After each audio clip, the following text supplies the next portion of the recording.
This is the first time, and I am like behind stage saying, "Oh yeah, for real? Is that right? Wow."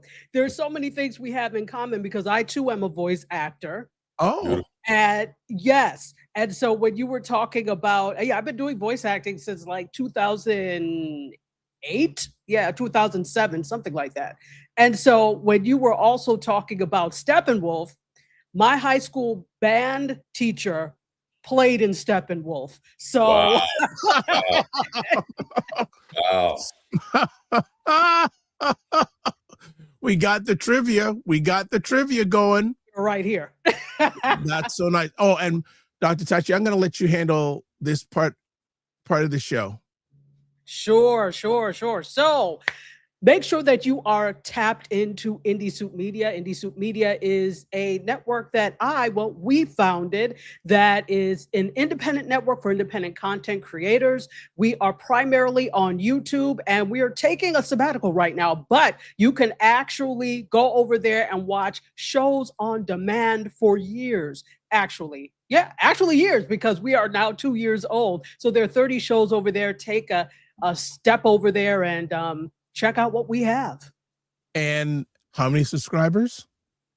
I don't know, Dr. Vibe. I think it's like a little over 28,500 subscribers. Yeah. What's the channel subscriber-wise in the top 4% of all YouTube channels? And I forgot to also mention Shape the Morning Vibe. Take our 2-minute survey. Your voice matters. Click on the following link.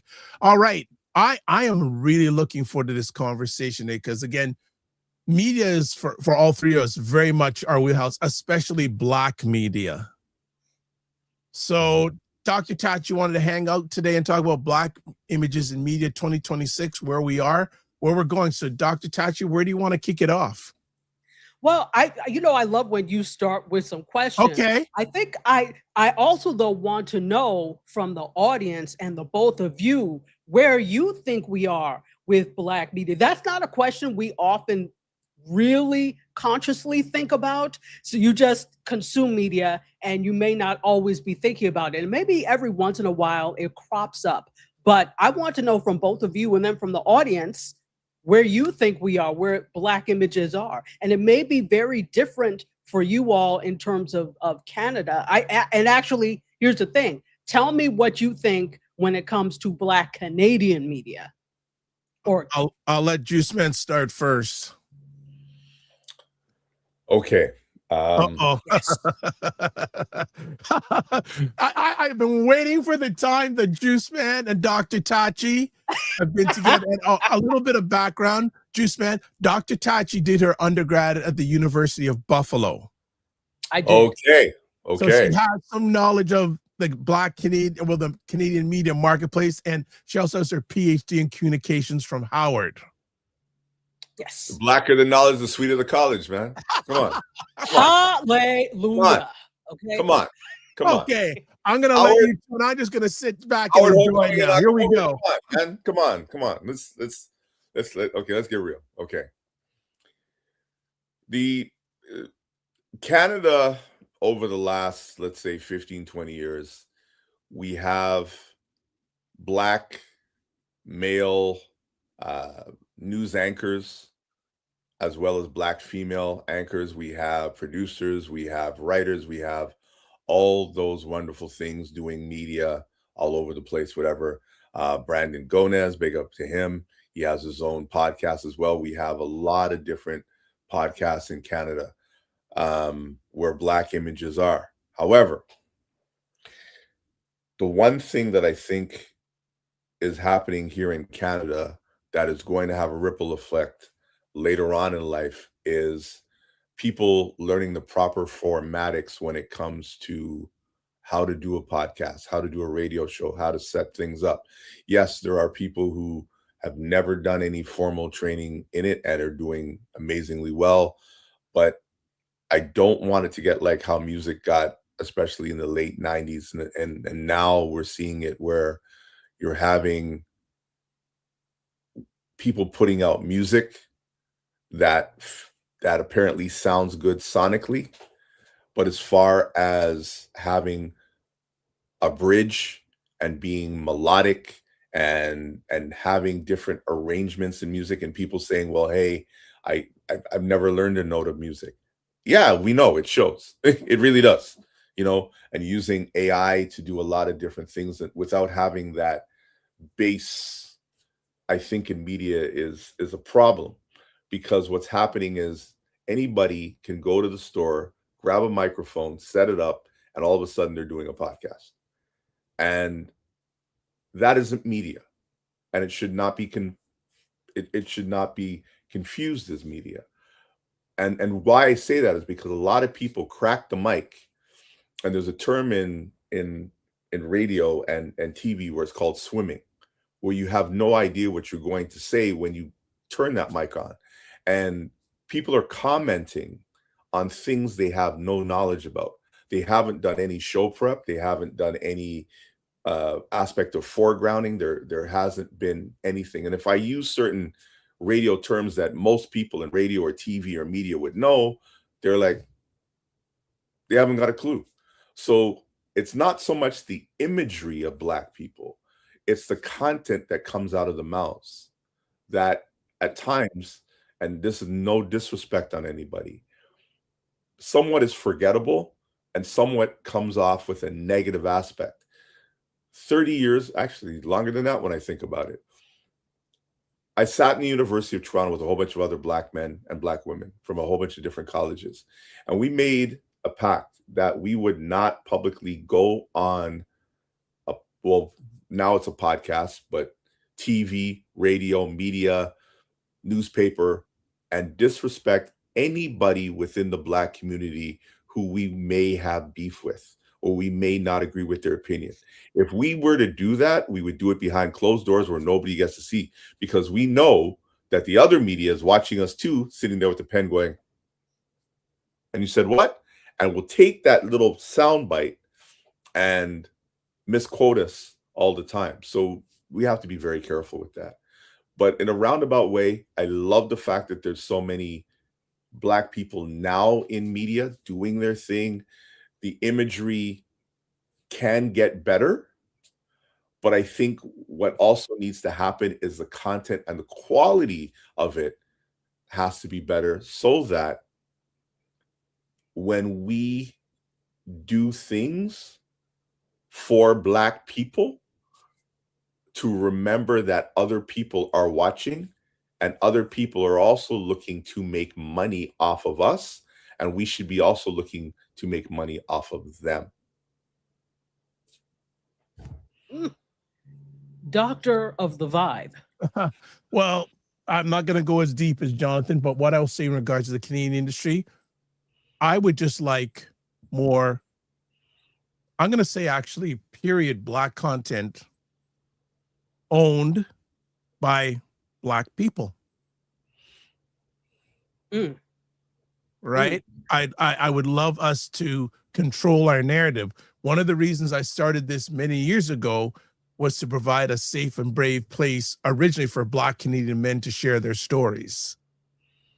And the imagery I'm seeing on is in a lot of media that's showing Blacks, I'll just turn from my lens, is questionable. And then sometimes reinforcing stereotypes just in a different way. So I'll keep it short like that. Because Jonathan did a really good, I think, overview. And I don't think that just may not apply just for Black Canada, maybe also Black America, but you would know that better than us being located in the US. So I'll leave it at that. Mr. Juiceman has his hand raised. Go ahead. Here's the reason for that. And again, everything, there's a cause and effect. We didn't support it. When we finally did get Black-owned media in the aspect of radio, we didn't support it. We didn't support it with our financial dollars. We didn't support it as far as listening. And yes, when you have one of something, everybody wants it to be all things to all people all the time, 24/7, da da da da da. But then the same token is you're saying it's not everything you want it to be, but then you go back and consume white media. Make that make sense, right?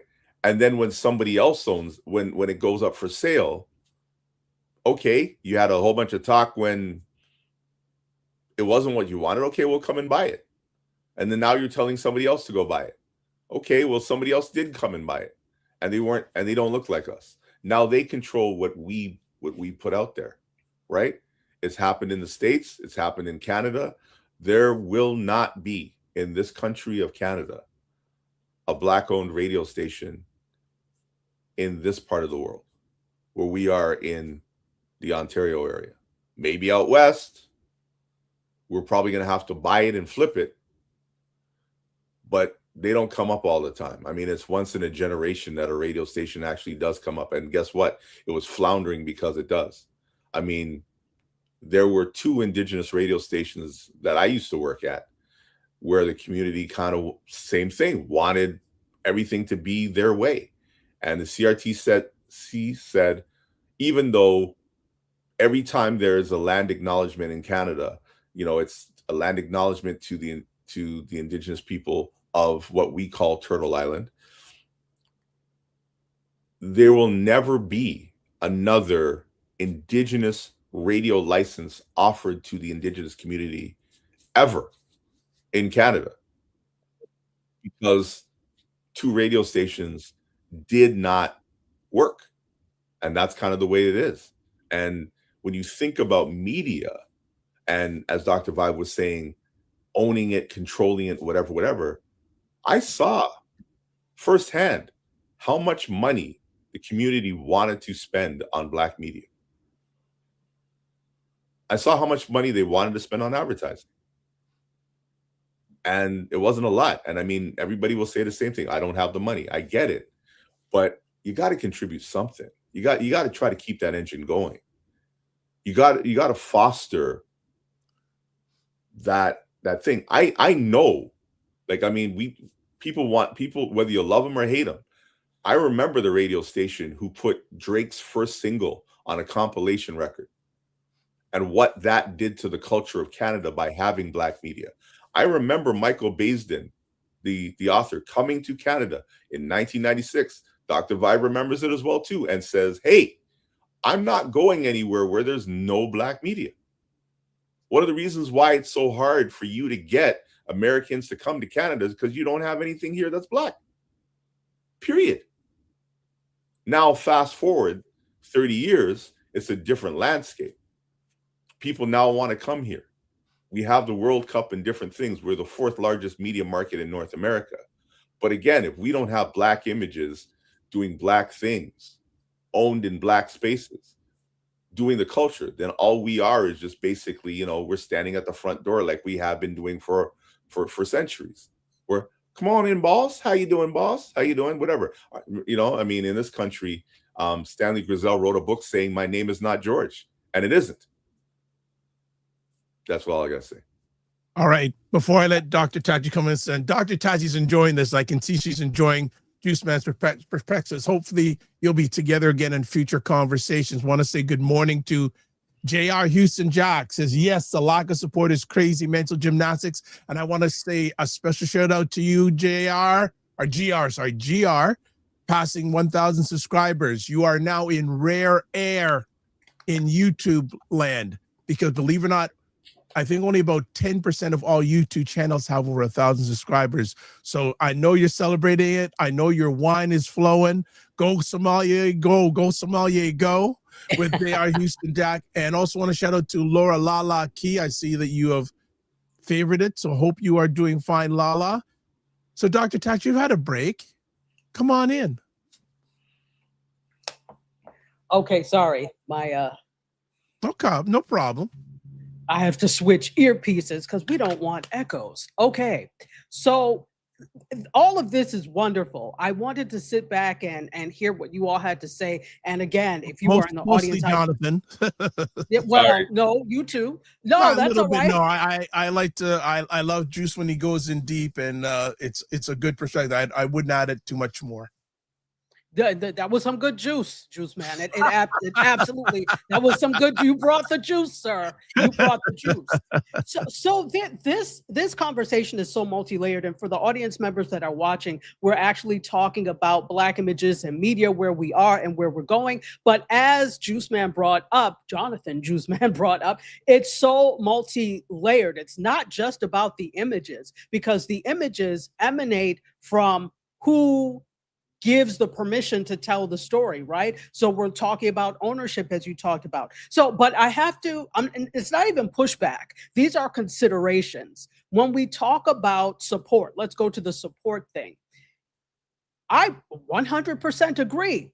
I also see how difficult it is to do centuries of ingrained self-hatred so that you start to value the voices that you bring to the table, and you start to value the cultural products that you bring to the table. It's also difficult when you're a member of that culture. You just perform it. Sometimes we don't see the value because we live it and we perform it. It's only really after other people steal it, they're like, wait, hey, that's mine. And then we see the value. So we have to stop that. We have to really know the intrinsic value that exists within our cultural products. But as a member of the culture, sometimes you don't see that because you're living it. If you rap or you're into hip hop, you just do it. And sometimes you're not necessarily seeing, but it's only when an industry commodifies it that you understand, which is unfortunate, you understand the power and the salience of what it is you're doing. So that's one thing. And if you saw me looking down, you could tell I'm a former debater, right? I write down things so that I can respond to them. So the second thing is, and I understand where we're coming from because I'm a filmmaker myself. So when it comes to production, photography, videography, all of that, I'm staunch in, can we do things right? Can we not just throw things up? But you know what has kind of eaten away at that? The world of TikTok, the world of Instagram Reels, the world of YouTube Shorts, where people are able to put things up, and it's become more about the message and the messenger than the actual optics of what it looks like. And I still feel, though, you need to make sure that you're putting your best foot out there. But in a sense, people don't feel the urgency for that, because if the audience likes it when I'm shooting on a Fisher-Price camera, guess what? Fisher-Price camera, it will be for everything else I do. So I agree. There's a way that we need to start to operate in the world of media where we are putting out our best products, but then we get this conflicting message where things are really popular and it's not terrestrial radio and it's not mainstream television anymore. It is the TikToks of the world, is the YouTubes of the world. Dr. Vibe knows this. YouTube is the most watched thing on television. More people turn on their television sets to watch YouTube than anything else. That lets us know that YouTube is a power, and that's the way things are going. Now, there's certainly some fantastically slickly produced stuff by us and others on YouTube, but then there's also a lot of, hey, I'm in front of my, and people will watch that. Let me give you a good example. And a lot of vloggers have upped their game in recent years. There is a vlogger, her name is Aaliyah's Face. I forgot her last name, but her first name is Aaliyah. She is a beauty and lifestyle vlogger. She does some travel. Wildly popular. She's 31 years old. She's wildly popular. She comes on every week, sometimes twice a week. And I think she's got like 1 million subscribers or so by now. But she was, this past BET Award, she was nominated for Best Social Media Personality. She didn't win, but she was nominated. So that lets you know that mainstream media has taken notice to her and she already has a loyal fan base. Well, she made an announcement that, she did things, but she made an announcement last week. She went and shot a video, and it showed that she was wearing kind of like a wedding dress, and this guy met her, they held hands, she dropped her, and she's a Black creator, by the way, dropped her, the wedding bouquet, turned to the side, and find out she's pregnant. Lord have mercy. You would have thought Jesus was coming back. by all of the commentary and all of the, so this is somebody that is a content creator. She's not using necessarily the top of the line stuff, but she has audience, which means she has a voice and people listen to her. Brands want to do things with her because people listen to her. And so I think also the future of this is in brands as well.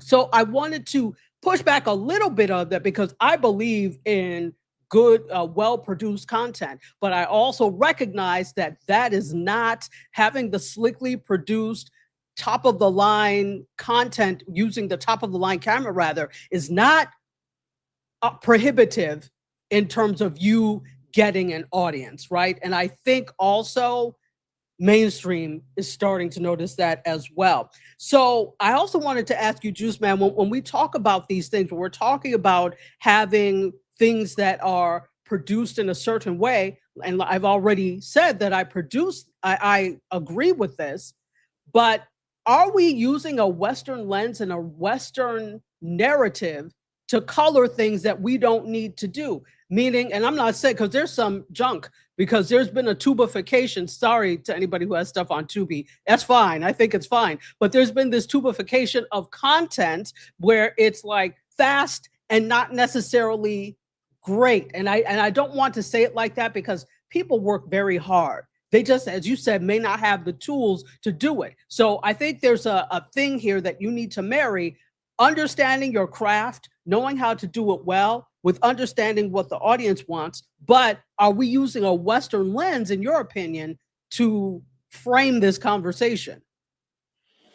No, I think that what happens now is because content is global. If you choose to, the only thing is that I find that depending on where you sit, you may have a bias.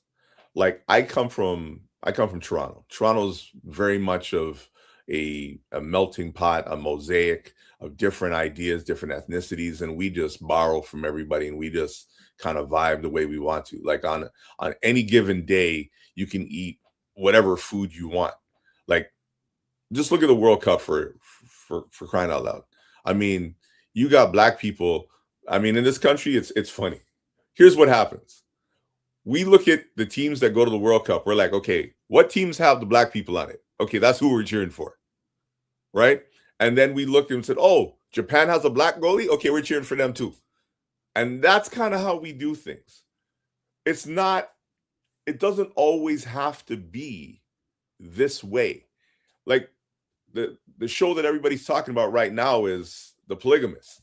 That's not from the Western world. A lot of actors are coming from the East. Some people have an issue with it. Nobody has I'm going to say this respectfully. No culture has a lock on blackness. Blackness looks very different depending on where you come from.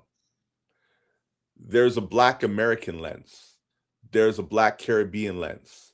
And then there's the 54 countries from the continent of Africa. And I like to always say the word continent because it's not one country. And we also have to stop putting images of people who don't know better on the camera and saying, oh, I didn't know that Canada has Walmart. You sound very uneducated when you do stuff like that. When you're sitting there, and again, it's content, and sometimes it's there to titillate, sometimes it's there to be funny.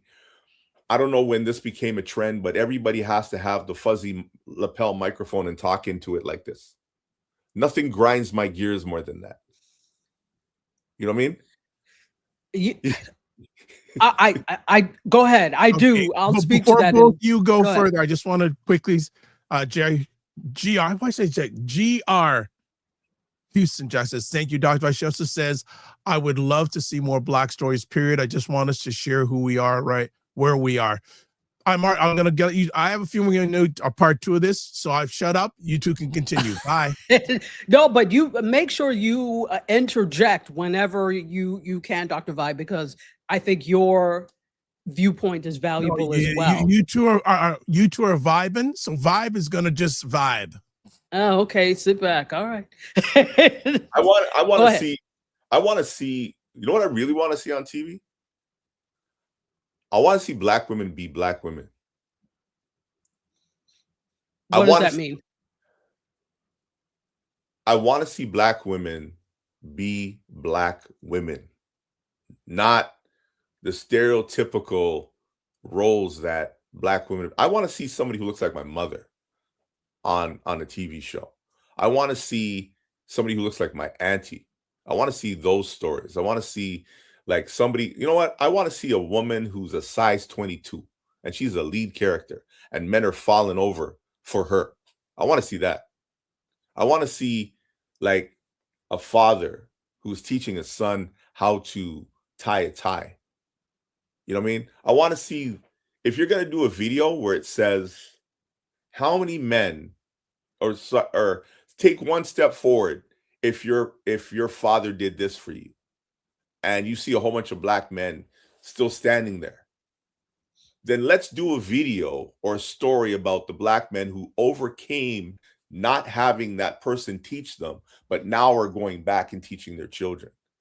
You know what I mean? Not everybody needs to drive a car that is great, even though my car is great. A great car, a white car, one that doesn't have any color. I want to see people like we have been seeing from the continent wearing their bright African colors and feeling no way about it. You know what I mean? Like I just saw something that the Supreme Court says that police can shave people who have locks if they go to prison, like shave their head bald. What? We're not talking about that. We're not bringing light to that. We're not talking about those things. Whatever that is our cultural identity that again is being erased. And the more and more, I think right now we're at a very interesting tipping point where the black images that we see, we need to see us show our regality. We need to show stuff from our lens. We need to show the world, the countries, the places in the world that the mainstream media doesn't see.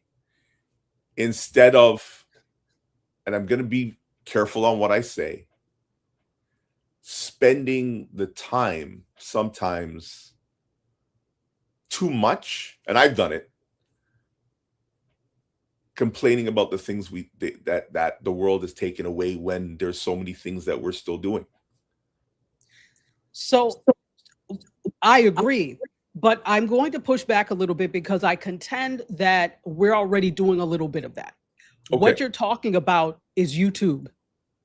And I've already said that it is surpassing what is done on terrestrial television. So if we're using, and I keep saying terrestrial, that's radio, but mainstream television, corporate TV. If we keep using corporate television and corporate media as the litmus test and the marker of the way things should be done, of course we're failing when it comes to those things. Of course we don't see it.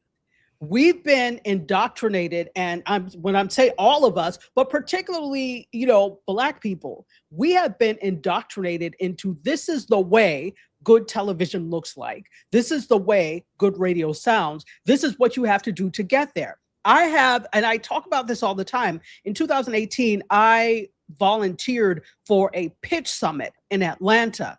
And there were lots of major media companies there that were looking for stories, etc. Well, I volunteered, but I also pitched my show, Mediascope. I was the only one that was doing a live digital show. None of these people knew what to do with it. They were like, oh, well, we really don't deal with digital, but such and such stuff. None of them did, because Hollywood still has the same Hollywood mindset.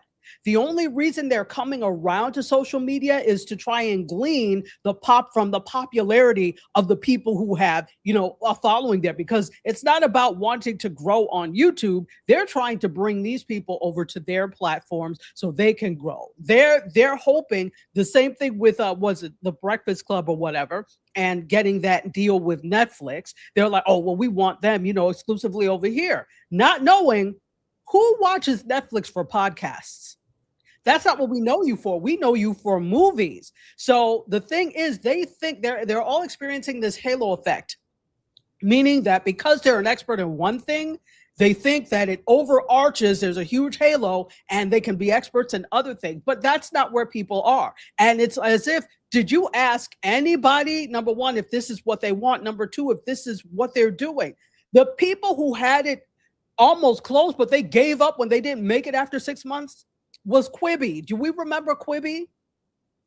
So if you don't, Quibi was an app, a streaming platform that was on your phone, and it was made for vertical content. This was like was it pre-pandemic they came out, or during? I can't remember. I think it was a little bit pre-pandemic. It had to be, I think, 2019. They shuttered after 6 months. Part of the thing is because they came from mainstream media. They were Hollywood people. I think it was Jeff Katzenberg that was one of the founders of this. And they tried to put celebrities in this. That's not what we want. If you were watching, TikTok people like them. But you thought that we wanted to sit there and watch Chrissy Teigen be a judge on Chrissy's court. Who asked for that? So there's this misconception of what will actually work and what is good for certain platforms. So I'm pushing back a little bit in saying that we see this. All I watch is YouTube. I watch regular television as well, but all I watch is YouTube. And I see the travel shows that are on there that explore Africa. I sat and watched every one of the countries that iShowSpeed went to. And when he went through and saw that and saw what Africa had to offer, yeah, iShowSpeed is a little intense. He's a 20-something and he's a gamer. But the point is, he put Africa on a world stage because he has millions and millions of followers. I think he has, go ahead, like 50 million subscribers on YouTube alone. That's not to talk of Twitch or any other platforms he's on. So that's what I'm seeing. Those are the types of things I see. And yeah, that's not quote unquote yet ubiquitous or yet mainstream, but that is the demographic that will matter to brands. So let me ask you a question, and I'm going to use a musical aspect of it. Black people, for the most part, love when things are theirs, in the sense of when it comes to music. So, for example, the golden age of hip hop, the golden age of house music, R&B and soul. We remember when that was ours, when we shaped it, we molded it. It had a certain sound, it had a certain edginess, and we literally had to go to, as you said, to YouTube to get it, to these places to get it. And we knew what it is. Is there a problem now with the commodity brokers, let's call it that, coming in and now giving us the money and the stuff to make things bigger, but then also dictating how we now show our imagery and now start to control it? Because I remember, 1985, 86, I started getting into house music and I'm like, okay, yeah. And then 91, 92 came on, and all of a sudden, I mean, Dr. Vi remembers this, like everybody had a house mix on their record, and we're like, what type of, this is some toilet. Like, where are you going with this? You know what I mean? Or we remember the golden age of hip hop. Hip hop was, you know what I mean? You're going, you're down in New York City, you're going down to Louisiana, whatever the case would be, Chocolate City, going down to Maryland, and you're hearing stuff. Atlanta had some, oh my gosh. I remember driving through Atlanta when Ludacris just came out with Southern Hospitality, right? And yeah, it was great. And then all of a sudden, everybody else started doing like a hip hop mix and stuff. And you're like, no, something's missing. You know what I mean? Like, is there an issue with that? Do you see that coming around?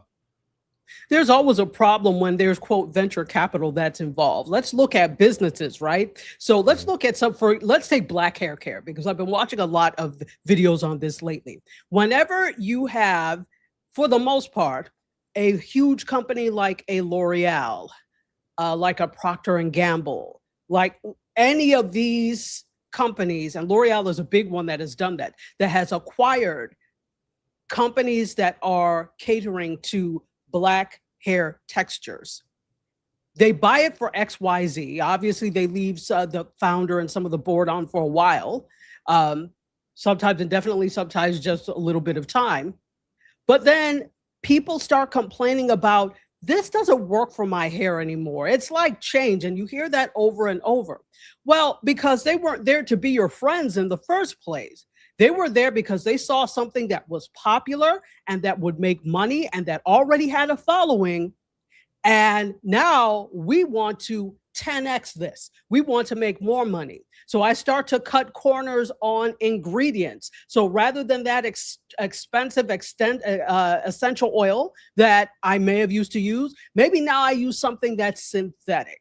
Okay. So I'm trying to make money, right? So there's always something that you give up whenever you accept money from someplace else, because they're not doing it to be your friend, unless it's a family member. And even then.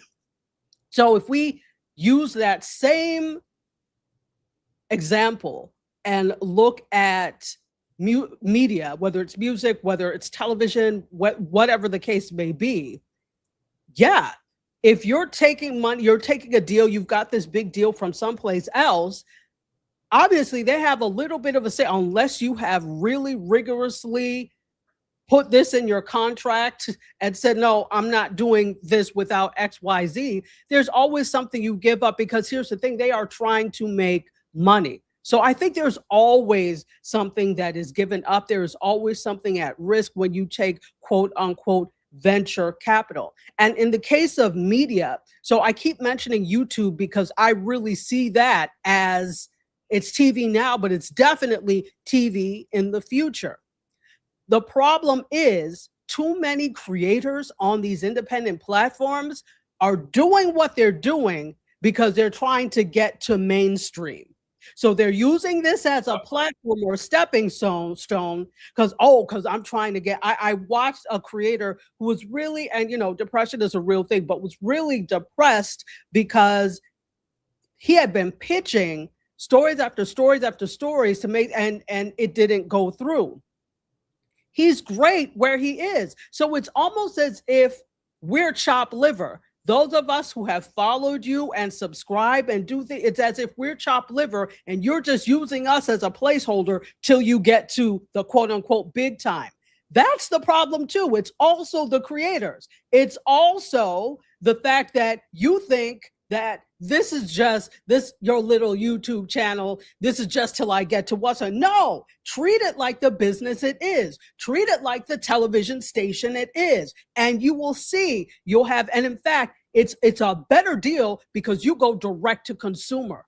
Direct to consumer is always going to be the better deal. I do think though we have been so used to in the media industry, and not everybody, mostly the people, at the top, have been used to making so much money off of media that this is why they look down on social media, on YouTube, etc. They're like, I really want to pitch it here. I worked on a show. I was a director of a show, and I kept trying to tell them, look, we need to do this, this, and this, do this on YouTube, whatever. And they kept trying to pitch to all these ridiculously big conglomerate. So I said, okay, there's nothing I could do to help you because you've already got in your mind that what you have is not valuable enough for you to put it out. So this is a long-winded answer to your question. I think there's a problem definitely whenever you take venture capital money. money from someone else. But I think that, and there's nothing wrong with growth. I'm not saying there's anything wrong with growth, but I think there's something wrong with growth at your expense. If you sit down and look at what you have all the tools. You had the power to go home all along, Dorothy. Click your damn red heels 3 times. You have the power in your own hands. I think Juice Man is just giving the Dr. Tachi approval. He's laughing and clapping his hands. When that happens, that's a beautiful thing. I'm going to politely just jump in for a moment because there have been some comments here, especially GR Houston Jack. Why don't you just tell us you want to be on the show? You are commenting all over the place. So here we go. I know. She goes, I look at my family, and with 4 adult kids now, our definitions of Black life is quite different. She goes, we ain't watching Netflix for podcasts. Actually, there's a gentleman who was doing a great NFL show up until, he's still doing it, but he took a deal with Netflix. And I'm not paying to watch him on Netflix, but interesting enough, he does shorts on YouTube. For a little time he left YouTube completely, but he does shorts on YouTube. And a lot of times you see the commentary saying, when are you coming back? We ain't paying money to watch you on Netflix. Interesting. Also, GR says the Hubs and I are YouTube, and that includes movies. He goes also, I remember when Oxtails were ours. Exactly. Stop. Exactly. Red card. Red card. Red card. Red card. Red card. Red card. Red card. Red card. Red card. You got to come on one of our shows. If you use the word, listen, if you use the word oxtails with an S, no, it's oxtail. Red card. Red card. Red card. Oxtail. So that's in defense of G. That's an American way of saying it. So if you say oxtails, you know it's American. Black Americans eating oxtails. If you say oxtail, you know it's Africans or Caribbean people. But we all eat oxtail. And it's 100%. But this is the whole this commodification of culture, this appropriation, and therefore then it becomes commodified of culture in general. And that's what I'm saying. When we're inside the culture, this is another thing. We don't protect culture enough.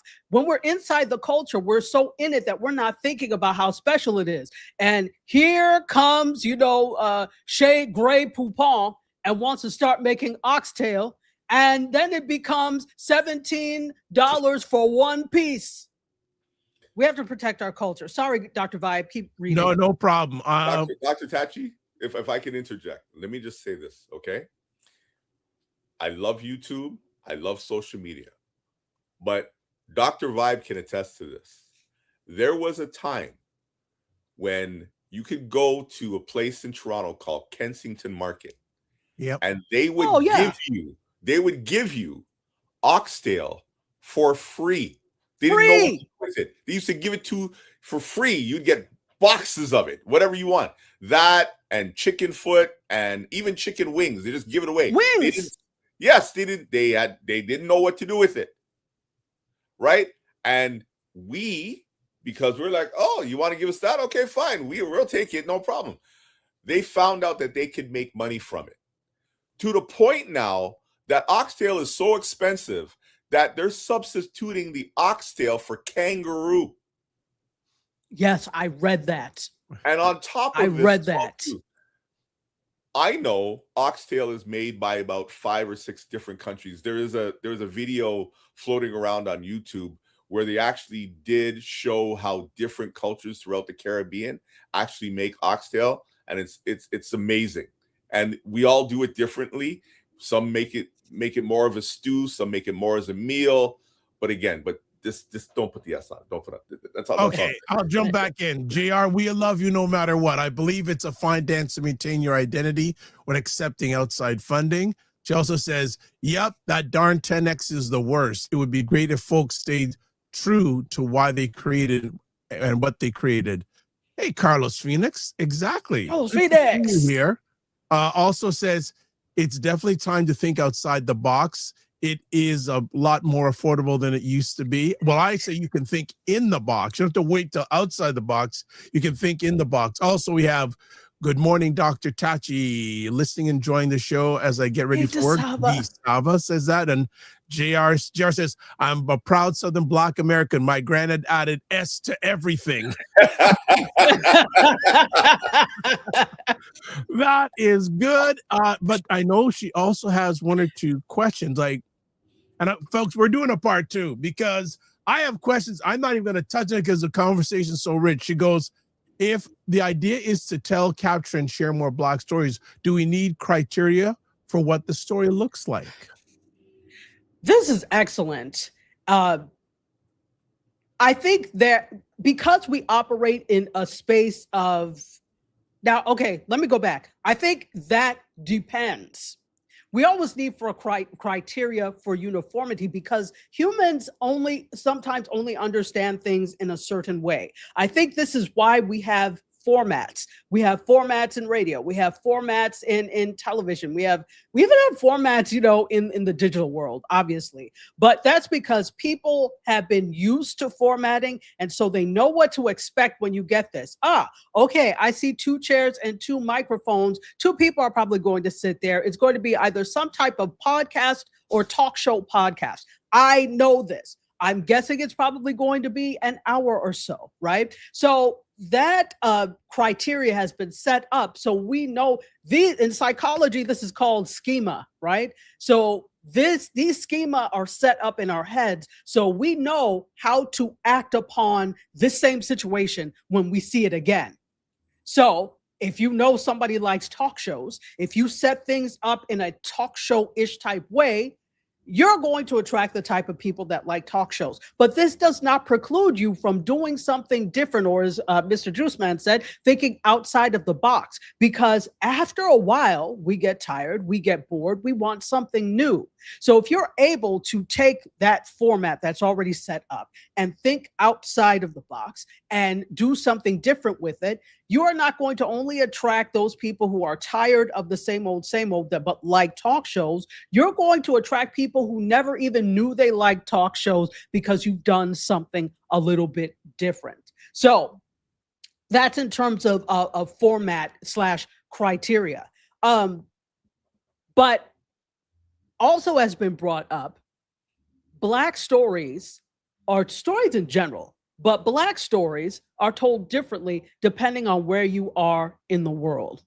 And so I don't think it's useful to put certain criteria in place that is going to be blanket across all stories because it's going to be different. You mentioned The Polygamist, which is the hot thing now. I started trying to watch it, but I haven't finished episode 1 yet because I've gotten so busy.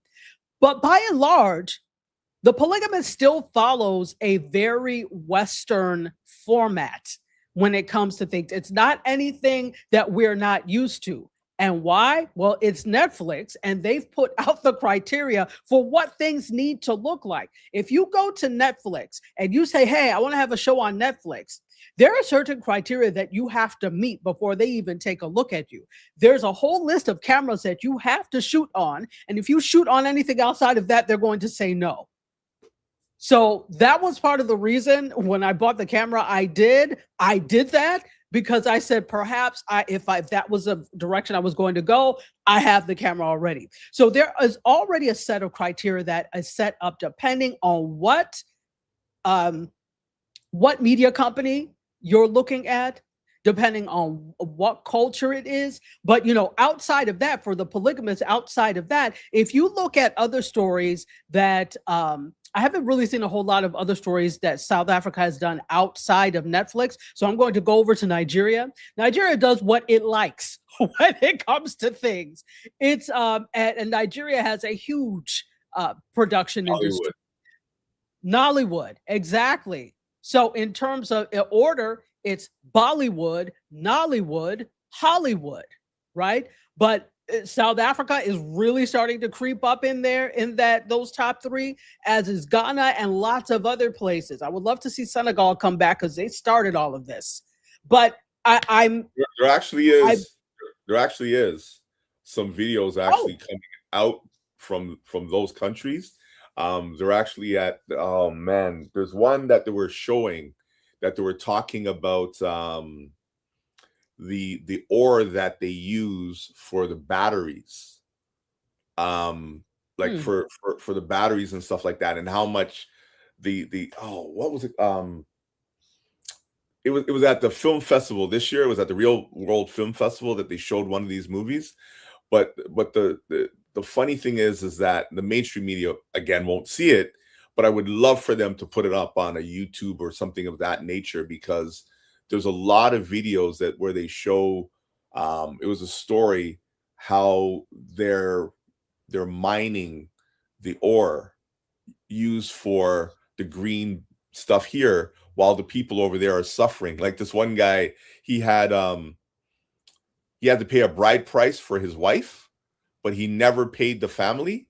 So the brother just came and took the wife and the kids back home, and that was it. It was funny.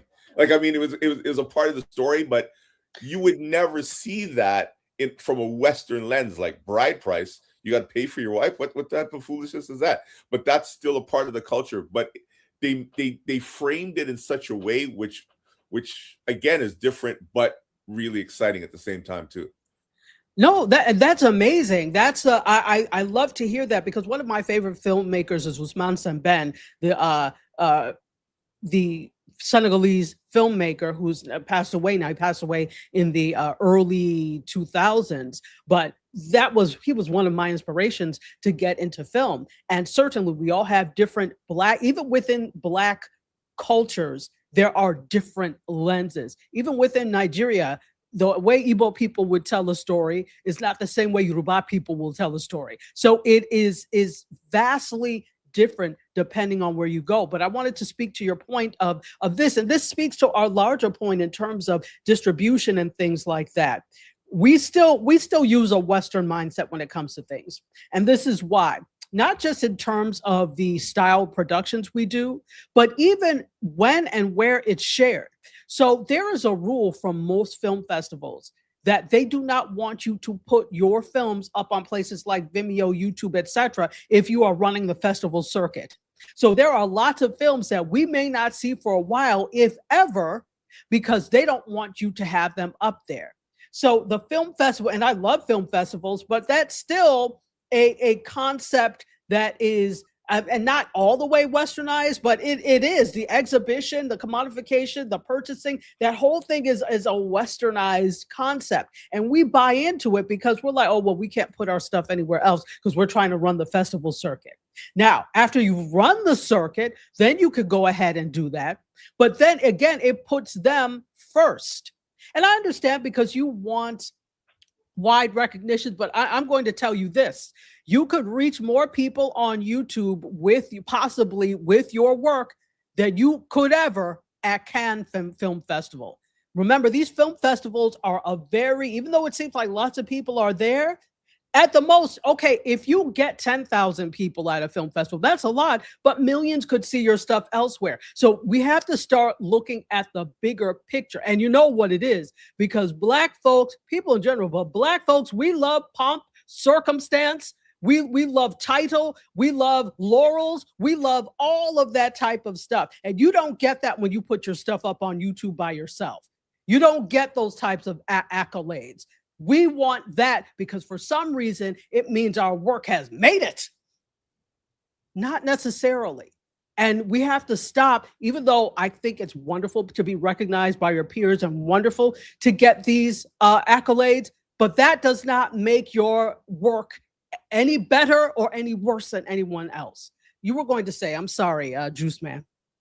All right. Before you two continue on, I just want to see if I can run a live poll for everybody right now. If you're watching live, got a question here. How well do you think mainstream media represents Black communities in 2026? 1, very well. 2, somewhat well. 3, not well at all. So if you are near a device and you're watching this live, would love you to vote 1, 2, or 3. You two can continue. Fantastic. Go ahead. I think, Dr. Tachi, you touched on a bunch of great points, and that is, where do you place your stuff? Where do you place your stuff once you've done it? And I think that's one of those things where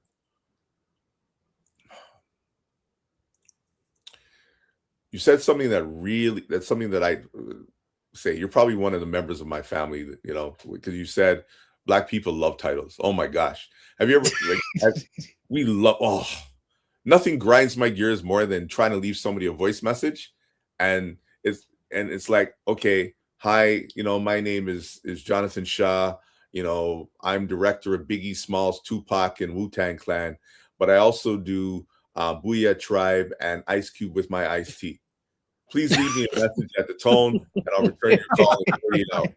Right? And you know, they have to give you the whole entire spiel just to leave a message. And I think sometimes, just like you said, if somebody came to the average everyday person and said, hey, you know what, you could get X amount of likes, followers, whatever, if you put your thing up on YouTube, but it sounds so big if I'm attached to this film festival. So they want the bigness. They want to, as we say, load up the thing just to get the accolades, but not necessarily the dollars. I'm more about, look, I don't care if you know who I am. Like I tell people all the time, I said, I'm the voice for Gatorade in Canada, right? Oh, I ain't really getting a lot of money from that, but I get way more money from some other stuff I do that you've never even heard of. But to be able to say that I did Gatorade, that's what everybody's, oh my gosh, you're the voice of Gatorade. But yeah, but I did this other thing. Like I did like stuff for, you know, the Nova Scotia Black Library. Like I've done stuff for the archive, the Black Canadian Music Archive. Like that's going to be around, we hope, for hundreds of years. That you know, the Gatorade thing, they're going to change that formula and do whatever a couple of months from now. But the fact that there's something that says archive on it, that means that they want to hold on to that forever and ever. You know what I mean? And that's kind of more, I think, where when we talk about Black imagery, where we should be preserving those things that they're going to be somewhere for life, not just here today, gone tomorrow. And I think a lot of times, and we've seen it, a lot of the things from the early days when we were creating and we didn't know that this would be around for 50, 60 years, we sold it, you know, for a Cadillac. We sold it for, you know, this, that, whatever. We got screwed out of a lot of things. One thing, as you are, you know, a filmmaker, Dr. Tachi, that you know, final edit is crucial in a deal. Crucial, because when you go pop goes the weasel with the film companies and distribution companies and all these other sort of stuff, it's very rare that new directors or new filmmakers get the aspect of final edit. I've done some stuff. I've done some voiceovers for people where they have what they call an alt ending, right? And you voice the alt ending, you send it away, you go away, and then 2-3 months later, they come back to me and say, hey, we got to recut this. I'm like, for what? What's wrong with it? Oh, well, you know, we got to change some lines in it. You know, it got picked up by this, and they really don't like that. You know what I mean? Like, I won't say who did it, but in this country here, I did some Black History Month vignettes. They ran on a radio station, no problem. Then they got corporate money, and all of a sudden they sensitized Black History Month. They sensitized Black History Month. Think about that for example. Something really happened. It affected us. We're telling the story, but we can't tell the story because some people may be offended by the truth. I'm still laughing. It's not funny, but it's funny.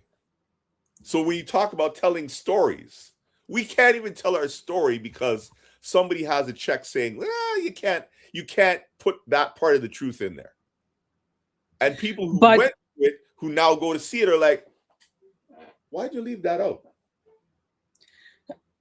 That's the thing about the corporate money. Remember all of that, because thank you for bringing this back home to the whole thing of images. who pays for it it determines what images we see or and what we hear, right? So this may be the truth, but it's not the truth they want to hear. So I'm going to pay for this. But let's make it, remember, at the end of the day, all of this boils down to money and how much of it can be made. If they feel that there is a segment that is going to be offended or won't take to it, they will shift it around so that it does make money. And even though you said this is like an archive or nonprofit or whatever, they're not exempt from any of. They are not exempt. In fact, sometimes they're some of the worst offenders of this because they're so cash strapped, and because they're so cash strapped, they're looking for ducats from anywhere. So for them, sometimes it's better to have this done. At least it's there than not have it at all. So if that means I have to make some concessions, okay. Say la vie. Couldn't be me, but say la vie. Okay. So JR, keep on saying GR. I think I was giving JR Houston. You know what it is? Because like, you're so used to the show Dallas and yes, Houston, and it brings up Texas. And you're thinking, who shot JR instead of GR? And she actually lives outside of Dallas. So she's from Texas. So, GR, it's my head, not my heart. She says, follow the money. And also another person says, at the end of the day, it's down to the individual to absorb it. Why are we blaming others? That is a really important question. I think there's blame to be shared here, because there's nothing to absorb if it's not created. And often when lots of things are created or these systems are created, they're done so with the intent of indoctrinating you and having you, and whether it's in a good or bad way, and have you think a certain way. So it's really difficult. It's easy for us to say, oh, well, just do this. But we're talking about centuries of conditioning to the way things are supposed to be, the way systems are supposed to work, and what you are supposed to believe about all of these things. So it's not as easy as we think. For most people anyway. Okay. Frequency Event Pro says, this is a great conversation. Maybe a reason to do a part 2. I'm not saying, I'm just saying. I don't mind. Now, okay, so I like to do things in real time. Dr. Tatch, are you available next Friday? Yeah, let me look. Look right now. I'll look right now. Next Friday? That's the 9th? No, that's the 10th. 10th. Yeah, I think so. Yeah, that should be. Okay. So I just want to check with Dr. Shay. Then I'm gonna ask a wild card on this too. I'm just waiting for Dr. Tachi. I am available on Friday. We're gonna do, and also GR says, and GR, we want you here. Are you available next Friday? Yeah, I think that would be awesome. I would like to have, so GR, put in the chat if you're available, and we can have all 4 of us. We have a truly North American conversation about this. Person says here, true, critical thinking is in short these days. Agreed. Listen.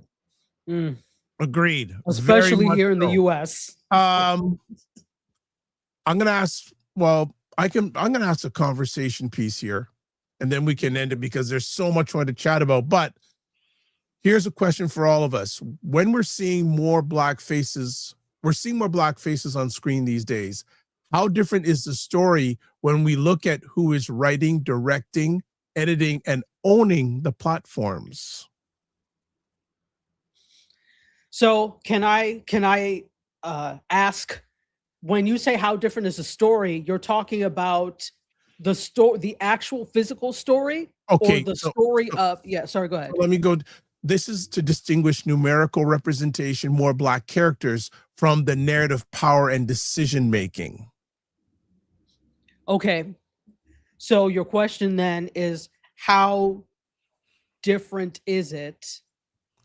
Say your question again for me. I just want to make sure I answer it properly. I'll just say it again.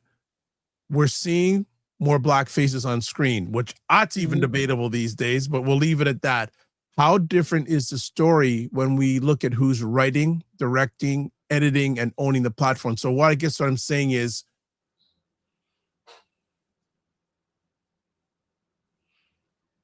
the black faces on camera versus those who are behind the scenes, how does that alter the imagery? I think we've chatted a little bit about this already, but go ahead. Go ahead. Let me first of all say that we definitely need more people behind the scenes.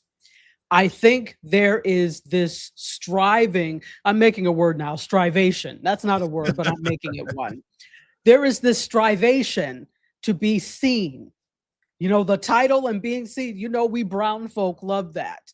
When I say brown folk, I'm talking about, we brown folk love that. There is a striving, the strivation to be seen. But just like in the music industry, right? The real power, where the real power is in distribution, the real power is in distribution here as well. And so not just the people making it behind the scenes, but in who has a say in where it goes, right? So all the way behind the scenes to directly behind the scenes and then in front of the camera. We need it all, but we need more decision makers behind the scenes, definitely. That has a tremendous effect on what we see and who we see. And here's the thing. This system is very powerful because it still continues to color, no pun intended, what and who we see on screen.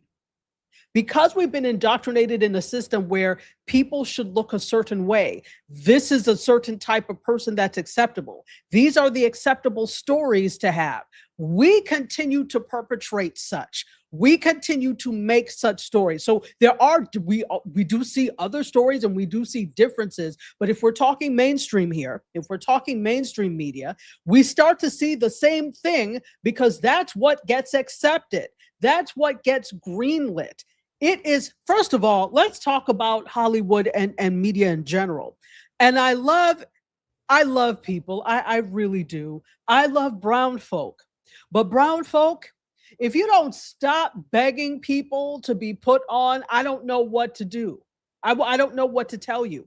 We continuously go to the same people who said they didn't want us in the first place, but now we have something different. So Hollywood works with the same 10 people, okay? If they don't know you, they're not working with you. You may have the best idea in the world. It could be about Jesus making grilled cheese and the grilled cheese flies and we all go to heaven. It doesn't matter. If it's not made by Spike Lee, they're not looking at it. Things are starting to shift a tiny bit because we've got creators over on, for example, on the YouTube side who have been really creating. And that's why I'm like, if your goal really is to work in mainstream media, you ought to be producing independently first because this is what they look at. And then they approach you. It's not going the other way around anymore. And arguably, it has never gone that way. They know who they want to work with and they're going to work with them. So it's the same people. It's the same story. Even if you talk about Black Hollywood, how many different people do you see in Black Hollywood? Not a lot. So it's the same people, same 10 people, same 10 stories, same funding sources. Why would you think anything is going to be different? It's not going to be different. This is why I push so hard for independent production. The thing with independent production that we all have to know that we have to get used to is you are not going to make, you may not necessarily make the same amount of money that you would there, the average person that is doing this. So we have to start to think about production and I know I'm getting a little off, but I'll bring it back home. We have to start to think about production as multiple streams and not just one stream. So part of the problem here is we're using the same 10 people, the same 10 stories, the same 10 funders, the same media outlets, and the same ways of doing things. So if you're trying to do things the same way, why would you expect a different result? So many people are like, oh, well, when they pay for it's not going to. So what are you doing about merch? How are you doing courses? What else are you doing to put money into the mix? Because it's not just going to be from the production. And we're not used to that. Hollywood is not used to that, but the creator world is. They're used to having to do brand deals. They're used to having to do. So Hollywood is just now coming around to that type of thing. The individuals are coming around to that, but creators have always done that. So I think part of the problem is also people, Black creators, whether it's mainstream or not, thinking in the same way about all of these things. And so if you have the same, you're going to get the same old images because you're working in the same system that doesn't want to deviate. Let's talk about it. Hollywood is risk adverse. This is another reason they work with the same people all the time. If I know you made a hit on Running Man 1, 2, 3, 4, 5, 6, and 7, I'm going to greenlight you for Running Man 8 and not this fantastic story that's over there. That's nice, but Running Man 8, that's going to be our cash cow. So in a roundabout way, I think that's what, to answer your question, that's what the issue is. If we do the same things all the time, there's not going to be a change in the types of images that we see at all on television. That's going to have to come from independence, and people are going to have to know you're not going to make money only from the production itself. You may not make a whole lot, but you can have multiple streams to make up that income. Did that answer your question, Dr. Vibe? It did. And before Juice Man wants to add anything, GR says, I'm attending DreamCon in Houston this coming Friday. So you're unavailable. So I'm going to ask you in real time. GR, are you available either on the 20th or 20th or 24th of July? So I'm going to lock you down during the show, GR. So don't think you're going to get out so easy. Here's another comment. The problem isn't so much the race swapping, it's the storytelling. The writers aren't doing the Black faces a favor. And you know, before Mr. Juice Man goes, I'm going to go back to his point that he talked about in terms of doing things properly, because even though I believe in this new media landscape, I also believe in understanding your craft and doing things properly. If you've never written anything before, just writing things on the back of a napkin, that's great for conceptualizing and for coming up with ideas and even, you know, just a loose draft.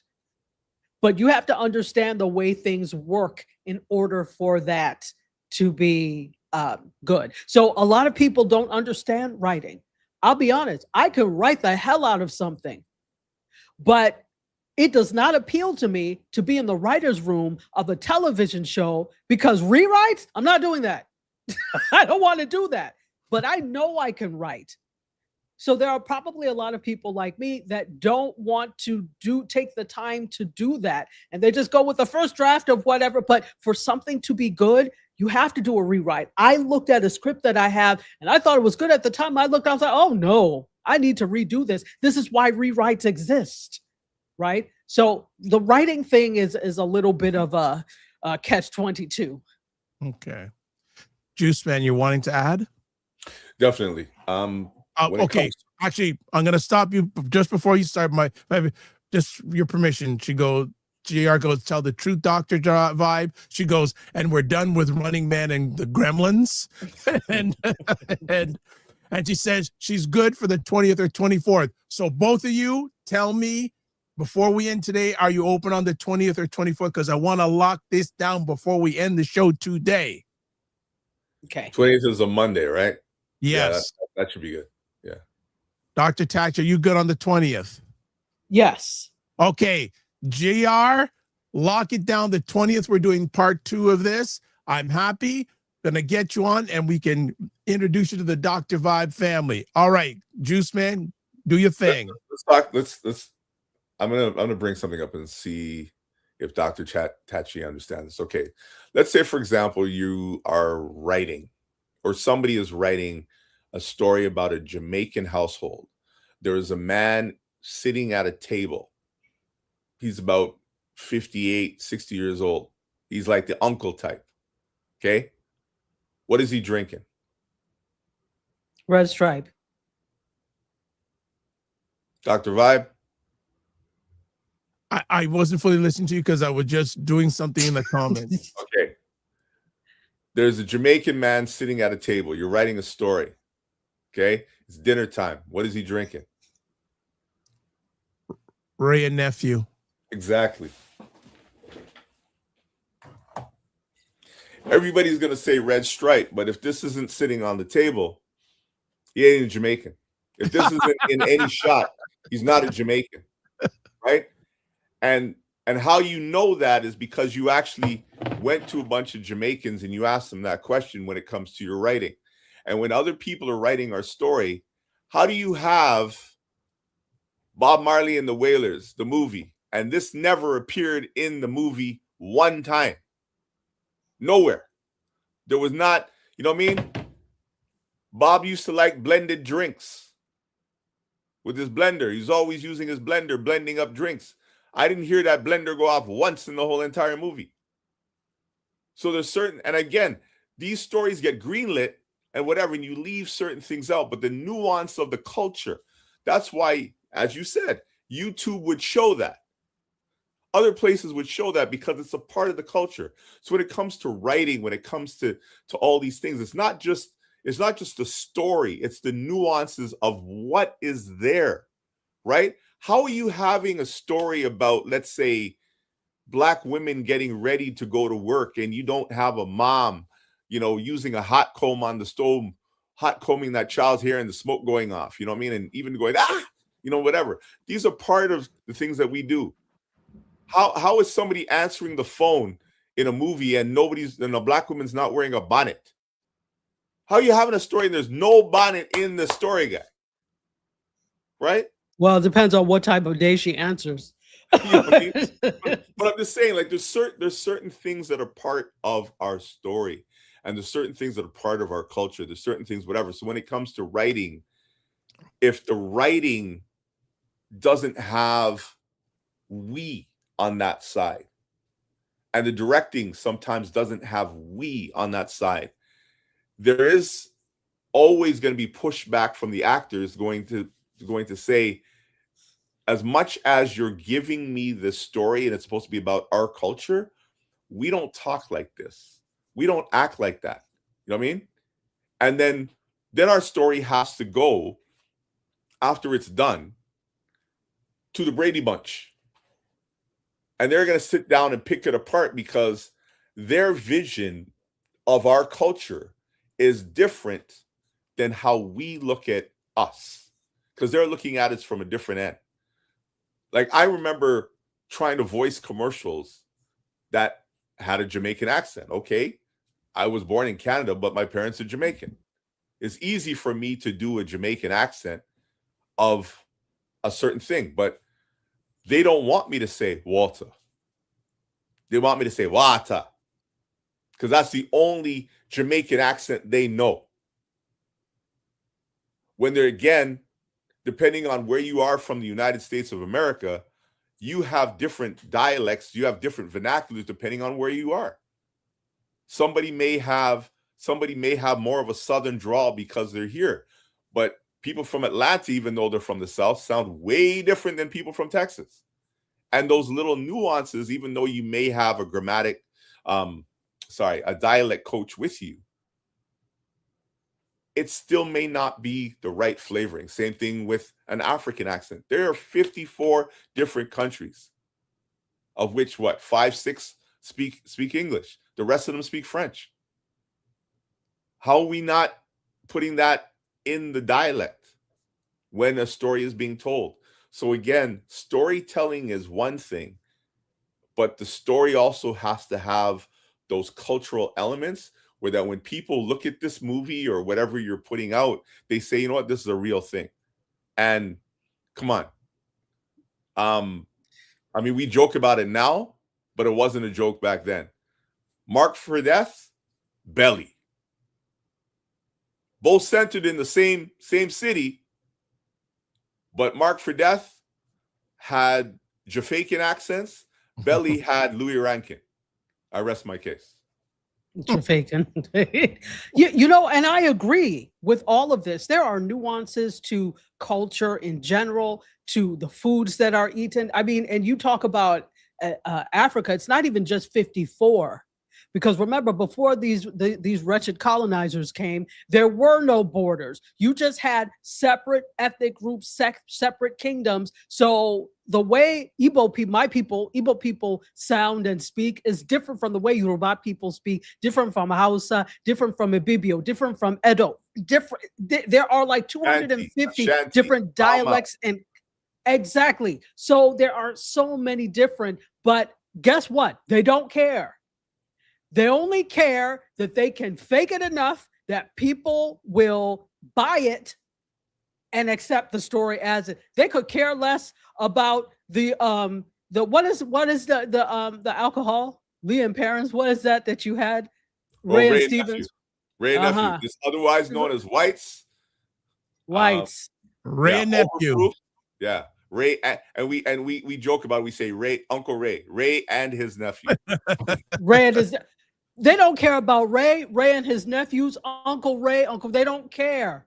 So they didn't care enough to have that as a plot point, or to have that as a set point, I should say. They don't care as much as we think they should. They don't.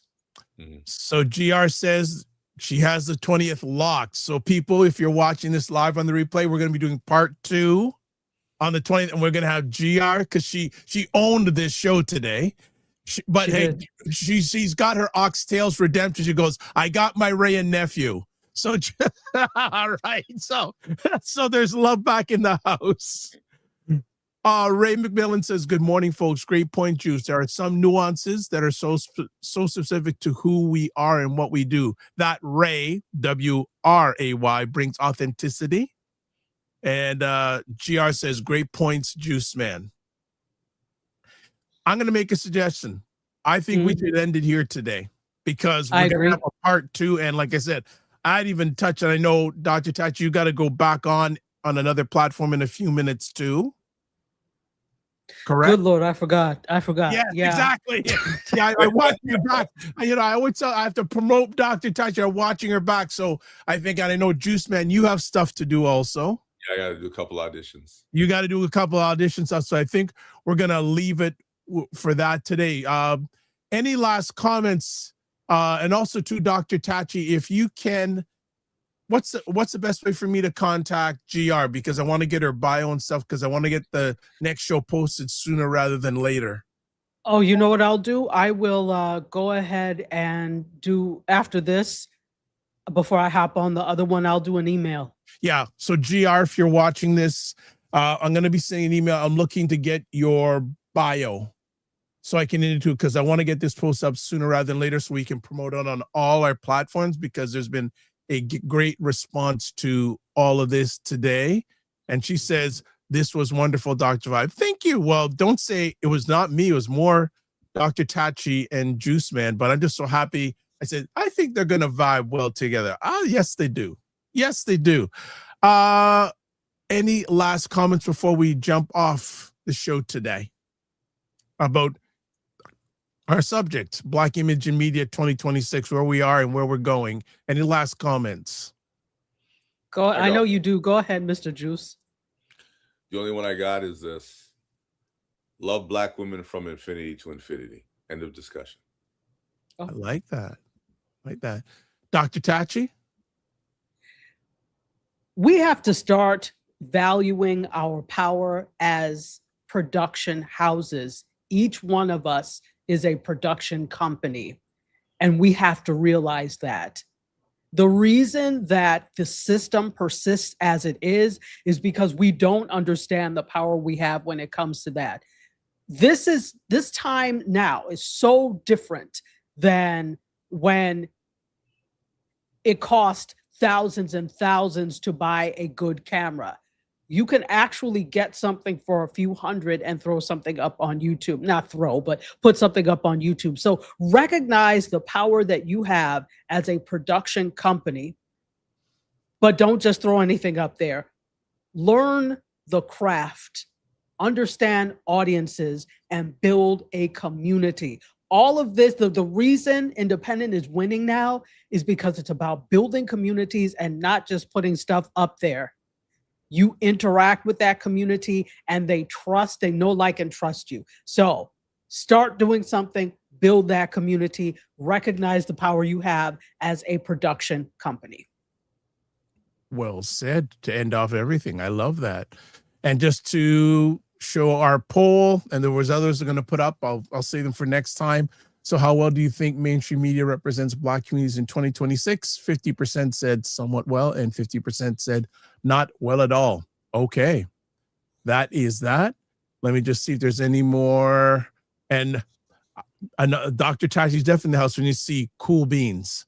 DR says cool beans, then I know that everything's in the house. All right. So like to say before we jump off, we do this. All right. So if you want to get a hold of Dr. Tachi, there you go. Linktree. That's linktr.ee/dr_TACHI. Jonathan O. Shaw. That's JONATHAN Oshaw.com. You can also catch him on Sundays on the Talk About on flow987.com. What are you talking about this Sunday on the show? Hair, natural hair. Hmm. There you And go. the history of it. Love that. Mr. Knight, if you can want to get a hold of him, Ryan O'Neill Knight, and that's Knight with a KN. Also myself, if you want to touch base with me, taplink.cc/the_VIBESHOW.com. And also you can watch replays of this epic conversation at the Dr. Vibe Show on YouTube, Facebook, and LinkedIn, the website. Yeah, it's sometimes on the website, but also on Ryan O'Neill Knight on YouTube and Afro-Caribbean Business Network on YouTube. Thank you, both of you, for an incredible conversation today. And I'm looking forward to part 2. We even got GR to come on in next time, which is amazing. So as always, live your life as a dream. If you can dream it, you can make it. Sometimes you have to get small to get stronger. Block assumptions. Aim bigger, aim better. Aim higher and wider. Love, faith, and respect. Don't just manage your time, manage your energy. Remember to give yourself grace. And if you're not making money, make history. Try to do both and make it better. God bless. Peace well. Keep the faith. And try to keep cool. It's hot in a lot of places in North America right now. Keep the faith.